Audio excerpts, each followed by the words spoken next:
Hello friends, welcome to my channel. हम Uttarakhand subordinate service selection commission द्वारा कराए जाने वाले एलटी एग्ज़ाम के इंग्लिश के पेपर को डिस्कस कर रहे हैं। अभी हम 2011 के पेपर को डिस्कस कर रहे हैं, जिसमें 75 तक के क्वेश्चंस हमने प्रीवियस 2 वीडियोस में डिस्कस कर लिए हैं और आज की वीडियो में हम 76 से आगे के क्वेश्चंस को डिस्कस करेंगे। सो चलिए शुरू करते हैं।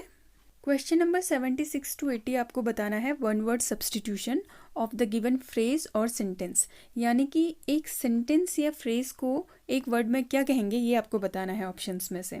सो क्वेश्चन नंबर 76 है a person who is an expert in a particular area और एक्टिविटी। सो उसे हम क्या कहते हैं, आइए देखते हैं। सो ऑप्शन ए है इंटेलिजेंट। इंटेलिजेंट का मीनिंग होता है बुद्धिमान। ऑप्शन बी है ल्यूमिनस। ल्यूमिनस का मीन्स होता है चमकदार या प्रकाशमान। और ऑप्शन सी है ल्यूमिनरी। ल्यूमिनरी मीन्स होता है स्कॉलर हु इंस्पायर्स अदर। और ऑप्शन डी है genius. Genius means an exceptionally intelligent person और एन एक्सेप्शनली इंटेलिजेंट और skilled person in a particular field of activity और एरिया। दैट मीन्स कि option D यहाँ पर आपका करेक्ट आंसर होगा। इसके बाद है question number 77 the murder of a whole race और ग्रुप। सो जब भी आपको मर्डर और किलिंग से रिलेटेड वन वर्ड सब्सटीट्यूशन देखना होता है तो आप उस वर्ड के सफिक्स में साइड ढूंढिए, जैसे सुसाइड, पेट्रीसाइड, मैट्रीसाइड, रिजोसाइड। ओके, यहाँ पे रेस और ग्रुप के लिए जैसे कि ऑप्शन ए में दिया है genocide. So genocide will be the right option here. Next है question number 78 small informal restaurant. So इसे हम क्या कहेंगे। सो आप इसे होटल से कंफ्यूज मत करना, क्योंकि होटल का मीनिंग डिफरेंट होता है। होटल मीन्स जहाँ पे आपको अकोमोडेशन भी मिलता है मील के साथ और प्लस ट्रैवलिंग सर्विसेज भी मिलती है कहीं कहीं। सो होटल इसका आंसर नहीं होगा। सो इसका राइट आंसर है बिस्ट्रो। बिस्ट्रो मीन्स होता है स्मॉल इनफॉर्मल रेस्टोरेंट। नेक्स्ट है question number 79 an area where people live that is outside the centre of city. So इसका राइट आंसर होगा ए सबब। सबब का मीनिंग होता है एक रेजिडेंशियल एरिया जो शहर से थोड़ा दूरी पर स्थित होता है।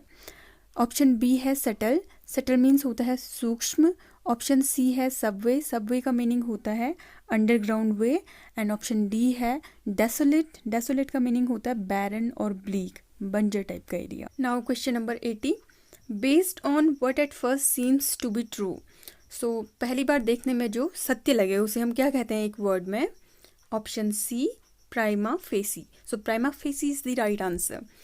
उसके सिवा प्राइमरी मीन्स होता है प्राथमिक, प्राइमल मीन्स होता है मौलिक, और प्राइमा दोनों हम कहते हैं एक चीफ ओपेरा सिंगर को।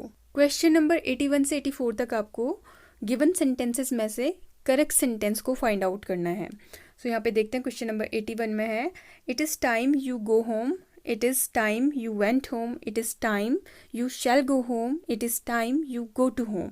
so यहाँ पे राइट ऑप्शन है it is time you go home। Question number 82 है you read nearly too quickly, you read fairly too quickly, you read rather too quickly, you read hardly too quickly।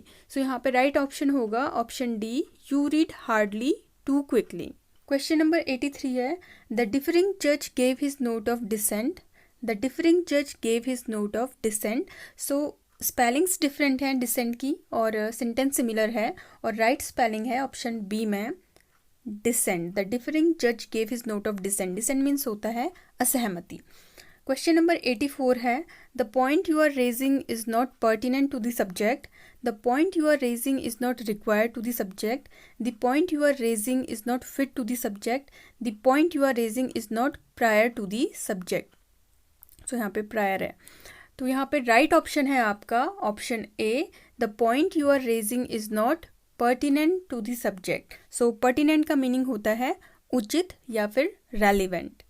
Question number 85 से 89 तक आपको फिर से एक बार prepositions बताने हैं। तो क्वेश्चन नंबर 85 है he vanished into darkness. Into यहाँ पे राइट आंसर होगा इस क्वेश्चन का। Then question number 86 he aimed at the lion. Option B यहाँ पे राइट आंसर होगा। Then question number 87 he works quite late at night. यहाँ पे भी ऑप्शन बी राइट आंसर होगा। Question number 88 divide this apple. So यहाँ पे right option होगा बिटवीन द टू बॉयज़, क्योंकि यहाँ पे द टू बॉयज़ है इसलिए हम बिटवीन प्रीपोजिशन का इस्तेमाल कर रहे हैं। अगर टू से ज़्यादा होता तो हम अमंग प्रीपोजिशन का इस्तेमाल करते। तो राइट ऑप्शन होगा between.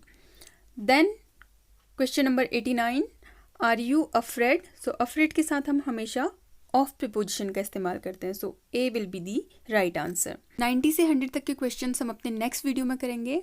Till then stay tuned and thanks for watching.